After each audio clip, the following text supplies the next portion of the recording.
Say in Hindu mythology, they say that the world is the drama of God. God is not something in Hindu mythology with a white beard that sits on a throne and that has royal prerogatives. God in Indian mythology is the self, Satchitananda, which means Sat, that which is, Chit, that which is consciousness, that which is Ananda is bliss. And in other words, what exists, reality itself, is gorgeous. It is the plenum, the fullness of total joy. Wow-wee. And all those stars, if you look out in the sky, as a firework display like you see on the 4th of July, which is a great occasion for celebration. The universe is a celebration. It is a fireworks show to celebrate that existence is. Wow-wee. And then they say, but however, there's no point just in sustaining bliss. Let's suppose that you were able every night to dream any dream you wanted to dream. And that you could, for example, have the power within one night to dream 75 years of time. Or any length of time you wanted to have. And you would naturally, as you began on this adventure of dreams, you would fulfill all your wishes. You would have every kind of pleasure you could conceive. And after several nights of 75 years of total pleasure each, you would say, well, that was pretty great. But now let's have a surprise. Let's have a dream which isn't under control. Well, something is going to happen to me that I don't know what it's going to be. And you would dig that and come out of that and say, wow, that was a close shave, wasn't it? And then you would get more and more adventurous, and you would make further and further out gambles as to what you would dream. And finally, you would dream where you are now. You would dream the dream of living the life that you are actually living today.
Wait, have you slept at all yet?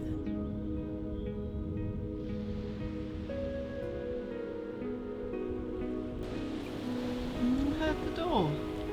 Did you go out? Yeah, I watched the sunrise from the beach and I walked all the way down to the far end. Have you seen the cairn down there? That depends. Remind me what a cairn is? Well, it's a pile of stones, really. The people who walk down there usually find a white rock and add it to the pile. They sometimes leave a message on them.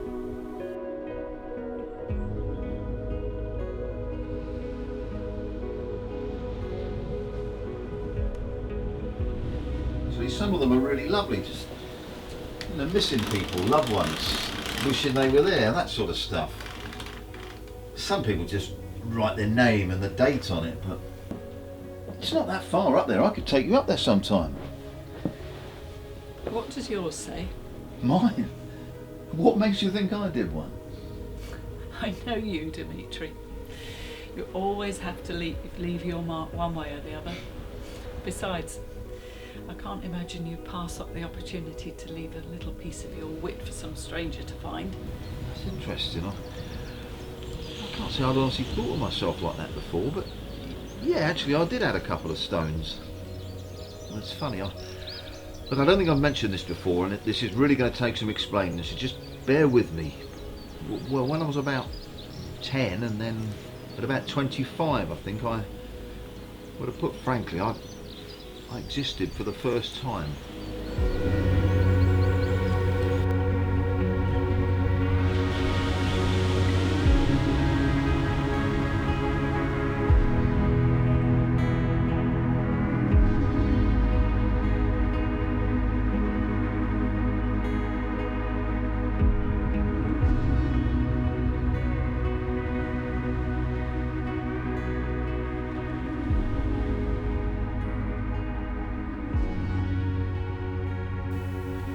Okay, that was intentionally vague, I'll admit, but it's a struggle to know how to explain it. 3 times I've experienced the first moment of being conscious in this body. The first time was when I was 10 and I was playing in the garden. The next time I was 25 and I was in bed with my girlfriend, and then the third time was on the beach today.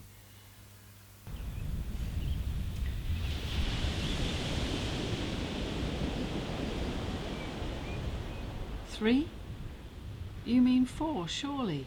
You were born, were you not? So I'm told, but that's just anecdotal. I don't remember it, so I can't honestly say that it definitely happened. What, you want evidence other than the fact that you exist at all? Well, of course my body exists, so logically that means that my mother gave birth to me.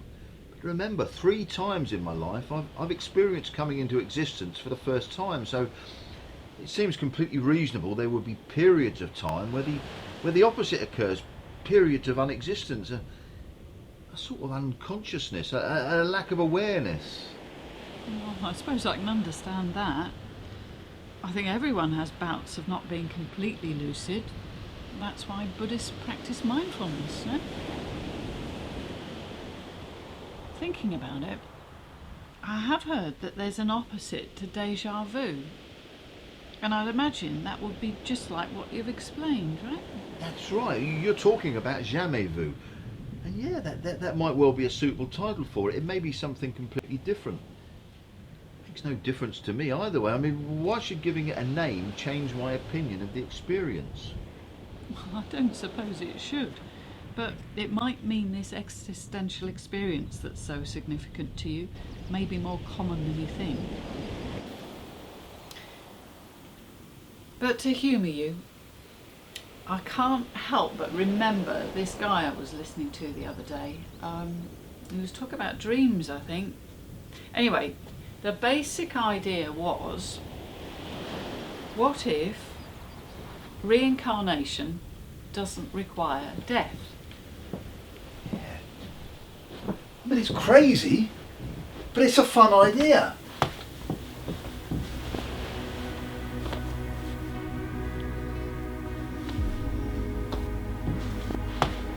About it, throughout my life I've been periodically fluctuating between consciousnesses.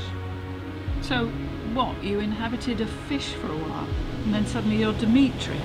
Yeah, sure, a fish, a cat, or maybe some alien from a distant galaxy. Maybe I've been you for a bit. Well, maybe I've been you for a bit. What if some bodies are just more prone to noticing the change? Maybe we've both been each other.